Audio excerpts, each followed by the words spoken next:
Tidak boleh lagi 140 sekarang. Kemudian mungkin nanti pada tahun 2014 kalau bisa tinggal ya 70 atau 80 begitu.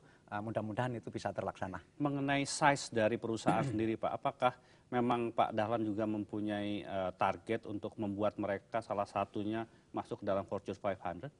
Oh tentu karena cita-cita bangsa Indonesia saya kira bahwa kita harus menjadi bangsa besar. Dan sekarang ini ekonomi ASEAN itu praktis Indonesia sebetulnya. Karena ekonomi Indonesia itu sudah melebihi 50% dari total ekonomi ASEAN. Dengan demikian ini harus tercermin juga dalam BUMN. Minta maaf. Karena itu kita coba bulan ini sudah selesai. Artinya proses di BUMN sudah selesai. Itu perusahaan perkebunan kita, itu kita coba kita gabung menjadi satu. Nah, proses di Kementerian BUMN sudah selesai, sekarang lagi diajukan rancangan peraturan pemerintahnya.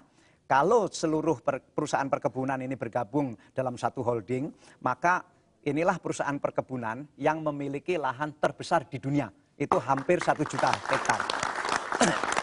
In term of aset jadi seperti apa Pak? In term of aset sebetulnya begini, ini kan di dunia ini ada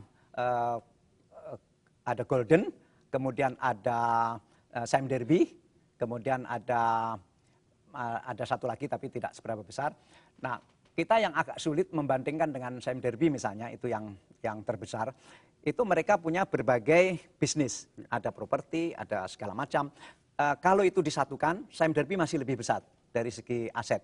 Tetapi kalau holding ini disetujui DPR, karena ini harus melalui DPR, mudah-mudahan bulan depan sudah mulai bisa dibahas di DPR. Kalau ini disetujui, maka nanti akhir tahun ini kira-kira asetnya sudah mencapai 50 triliun. Itu sudah sangat besar. Memang labanya yang masih kecil. Labanya tahun lalu itu baru 3,4 triliun. Tetapi kalau 1 Maret nanti kita sudah bisa menjadikan perkebunan ini holding, tahun ini itu labanya bisa naik 2 triliun dalam 1 tahun ini.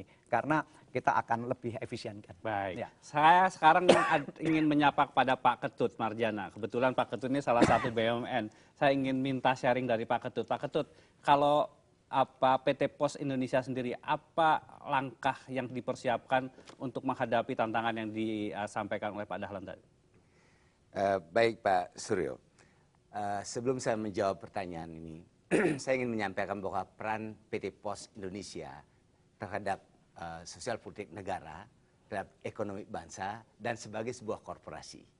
Nah, sebagai sosial politik negara, ini kita lihat bahwa Pos Indonesia mulai dalam perjuangan, ikut berjuang, dan sampai sekarang adalah menjaga teritori negara di daerah-daerah perbatasan dan daerah-daerah sangat terpencil.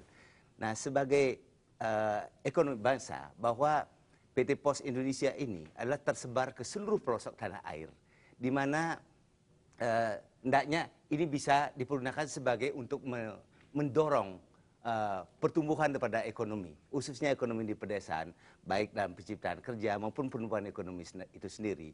Karena kita lihat bahwa peran PT Pos Indonesia itu adalah banyak melakukan suatu transfer dana, yaitu para TKI kita itu melakukan transfer dana ke desa-desa. Ini akan mendorong juga masalah logistik pedesaan.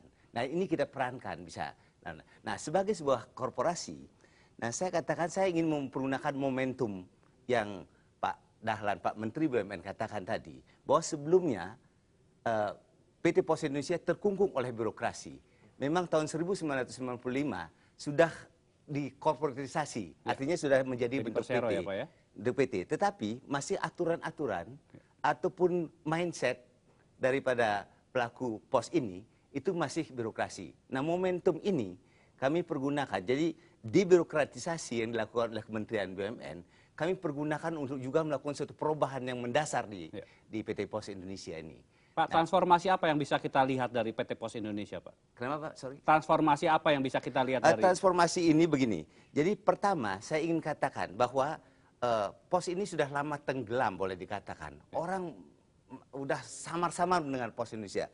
Jadi mulai 2009 kami melakukan satu modernisasi dan empowerment. Modernisasi ini maksudnya bahwa pertama kami melakukan satu pembaharuan terhadap infrastruktur bisnis daripada PT Pos Indonesia. Jadi kendaraan PT Pos Indonesia umpamanya, tadinya sudah Iya. umur di atas 10 tahun, sekarang kita perbaiki menjadi kendaraan-kendaraan baru yang sewa. Kantor pos kami orange-kan kembali sesuai dengan corporate color-nya. Di seluruh pedesaan yang tidak ada jaringan telepon, kami bangun pisat. Nah, sehingga dengan demikian, maka ini akan menambah seluruh kegiatan bisnis PT Nanti Pos kita akan Indonesia. lanjutkan seperti apa privatisasi yang akan dipersiapkan oleh BUMN. Jangan kemana-mana, ekonomi